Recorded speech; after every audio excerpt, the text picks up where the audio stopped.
Alright, so I've got the pork leg here. Gonna just start the curing process of it. We're days in advance. I'm actually getting this ready for Easter, and we're 19 days from when I'm going to be smoking it. The curing process takes a long time, and in fact, I actually didn't get all of my stuff in time to where I could actually cure this thing in a bucket in time for me to be able to smoke it. So I'm actually going to have to inject some of the curing mixture into it just so that I can get it cured in time. Getting the pork leg cured all the way through is a big part of this. It's not cured, you don't actually have a ham flavor or texture. You would just end up with a pork texture and a pork flavor, which isn't what we're shooting for. We're trying to turn this pork leg into a ham, and we're just going to go through the process of that. And this here is my pork leg. It's 27 pounds. It's about 13 inches in diameter, 6 inches to the bone here. For our mixture that we're going to be using is just some distilled water. For my size of it, it calls for about 4 gallons.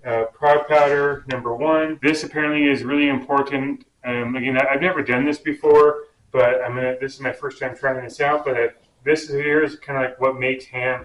It's what makes it pink, and it's also what gives it that salty, good flavor. These are the nitrates that you need. Morton's kosher salt, and we're going to mix it all in this big, huge 20-gallon food-grade bucket. That's what we're going to cure it in. And I got this bucket just barely fits into my fridge. My injector. So we'll use the injector also. One thing to note is that there is no set amount of salt and powder that you use. How much salt and how much powder you use is based upon the weight of your pork leg, and then how long you have to cure it for is determined by how thick it is, to how much meat there is from the end to the bone. For mine, from here to the bone, it's about 6 inches, and that's what determines how long it takes. In the comments, I'll share a link to a curing calculator that I found where you enter in the weight and the dimensions of your pork leg, and it tells you how much water, how much salt, how much powder, how much everything to use, so you can do it for the size of your pork leg. Kind of the research that I've been able to do is everybody is saying, one, you need to take the skin off because the skin will prevent this powder from penetrating the meat. And then the other thing, it's kind of back and forth. Some people say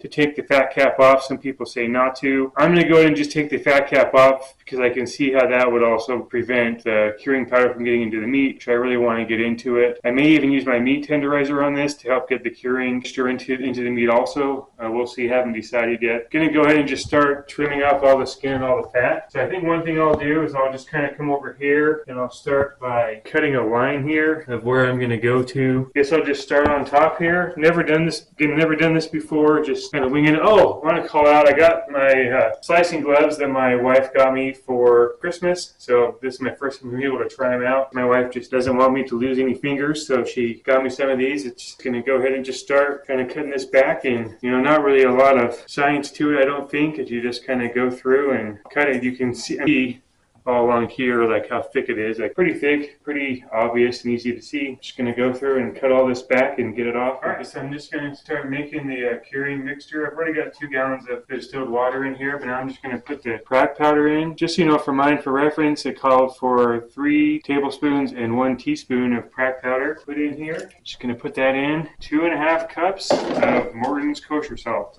There's a lot of other people out there, and I've been kind of watching videos of people that'll use brown sugar and pickling spices and that sort of thing also. And if you want to do that, you probably can, but for me, I like to just keep things simple, and this is as simple as you can do it. I'm going to go ahead and put the last 2 gallons of water in here.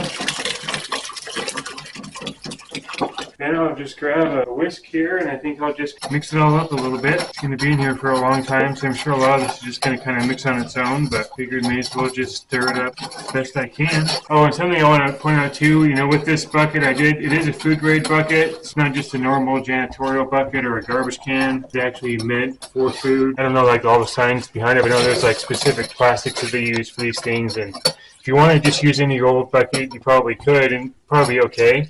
Just sterilize it. But for me, I wanted a food grade bucket just so that I could make sure that my meat doesn't taste like plastic after it's been in here for 3 weeks. Okay, so now we got the pork leg. Everything is all trimmed off. Got the skin trimmed off. Got the fat cap trimmed back. So now what I'm going to do is just kind of mix an extra gallon of this stuff in a separate bowl of my curing powder. Mix it all in, and then use that to inject. And I'll show you guys once I get it mixed up, we'll come back and I'll show you guys what I'm going to do to inject this thing. We got this thing ready to go for me to use the meat tenderizer. And then I did decide I'm just going to go ahead and tenderize it real quick. And then we got the injector to inject it. So I'm just going to show really quickly just kind of a few parts. Use the tenderizer all the way across. Just get these blades in there. The tenderizing is going to really help to make sure that the salt and the product powder get into this thing. And now we'll just pull out the injector, and then I'm just going to kind of insert it, try to avoid the bone, and just do about every inch, and just kind of do this all over. Alright, so we got the pork leg in here, got it all injected. You can hopefully see